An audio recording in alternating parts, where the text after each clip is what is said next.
Have you ever just stood in awe of the Great Pyramids or looked at photos of those towering temples in Egypt and found yourself thinking, how on earth did they actually pull that off? Well, welcome to this explainer. Today, we're setting the stage for a really fascinating dive into the very foundations of ancient Egyptian culture. We're unpacking a source text called Architects of the Infinite, the Shemsu Hor Legacy.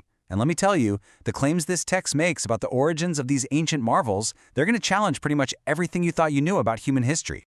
It really forces us to stop and ask, who truly laid the foundation for ancient Egypt? Look, most of us are taught from a super young age all about the grand pharaohs, the mummies, the established dynasties, right? But our source material points towards something else entirely. It hooks us in by questioning the true origins of Egypt's incredible expectation-defying architecture and points instead toward a highly mysterious pre-pharaonic civilization. So, in this explainer, we're going to explore exactly what this text claims about the real architects of Egypt's origins. All right, Section 1, Before the Pharaohs. So, we're traveling back, and I mean way, way back, long before the first official Egyptian dynasty ever took the throne. We're transitioning right into the core mystery of a completely lost era of innovation. The source text points to a group known as the Shemsu Hor. Basically, they're described as this mysterious pre-pharaonic civilization that's credited with establishing the absolute foundations of ancient Egyptian culture. It's this specific group, not the later pharaohs, who are the main focus of our explainer today. And why does this matter to you?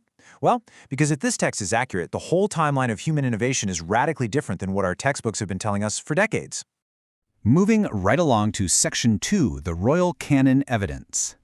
Now, you might be asking yourself, okay, where is the actual proof for a civilization that's older than the pharaohs? The source text anchors its claims in a very specific ancient artifact called the Royal Canon of Turin. According to this record, history just didn't start with the pharaohs. First, stretching way back into antiquity, we have the deep pre-pharaonic era, which the text says was the rule of the Shemsu Hor. Second, we hit a transitional era, and this is marked by these unexplained disasters. And then only third, finally, do we arrive at the dynastic era, which is the rise of the established dynasties that mainstream history usually focuses on.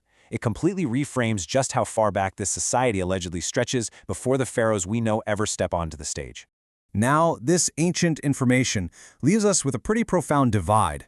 On one side, the source text claims the Shemsu Hor were actual legendary rulers who possessed this incredibly advanced mastery, but on the flip side, mainstream academics look at those exact same figures and view them simply as mythological characters, born out of folklore. Now, as your guide through this explainer, it's not my job to tell you what to believe. My goal is just to impartially highlight this massive gap between the text's claims of a real, advanced society and the academic consensus that it's all just myth. Which brings us to Section 3, Masters of Advanced Science.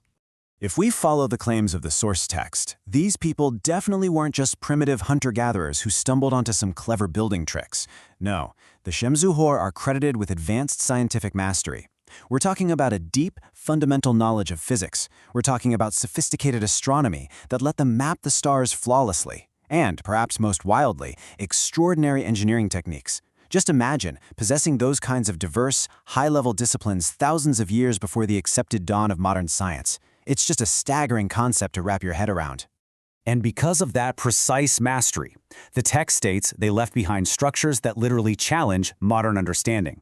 I really want you to consider that for a second. Today, we've got these massive, multi-ton modern cranes, we have laser precision tools, computer-aided design, the whole shebang. Yet the exact engineering methods used to create these ancient monolithic structures continue to completely defy our modern logic. How in the world did they move blocks of stone weighing dozens of tons with such flawless precision? Well, to answer that, the text proposes a truly fascinating, albeit highly controversial theory.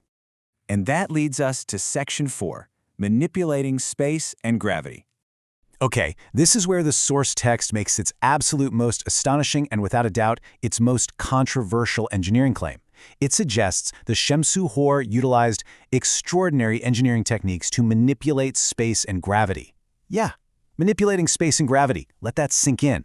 While we're maintaining our objective stance here, we absolutely have to acknowledge how awe-inspiring that claim is. I mean, it completely redefines the boundaries of ancient capability. It's suggesting they tapped into a level of physics that we, right now in the 21st century, are literally still trying to fully grasp.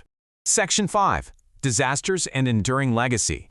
So, if they were so incredibly advanced, if they could actually manipulate gravity itself, what happened to them? Well, the text outlines a sudden, three-step downfall. First, it indicates that a series of completely unexplained disasters violently struck this ancient society. Second, right after these sudden cataclysms, the Shemsu Hor just disappear entirely from the historical record. Gone.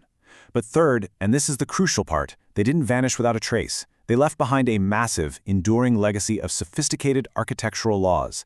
These scientific and architectural rules basically became the very foundation that the later dynastic Egyptians used to build their iconic monuments. Ultimately, what the text is outlining here is a completely lost era of innovation. This narrative totally reframes the traditional beginnings of Egyptian history. It suggests that the absolute peak of scientific mastery wasn't this slow, gradual climb by the later pharaohs. Instead, it was a profound inheritance from an earlier, highly advanced, and ultimately lost society. It really forces us to look at the timeline of human achievement, not as a straight line going up, but more like a cycle of peaks and valleys. So, as we wrap up this explainer, I want to leave you with a pretty provocative question to chew on. What other lost innovations might predate traditional history? Honestly, if the Shemsu Hor truly existed and commanded the laws of physics and engineering the way this source text claims, what else is hiding in the deep, forgotten pockets of our distant past? What other massive secrets are just buried beneath the sands of time, waiting for us to uncover them? Keep questioning those established narratives, keep seeking out knowledge, and hey, thank you so much for joining me today.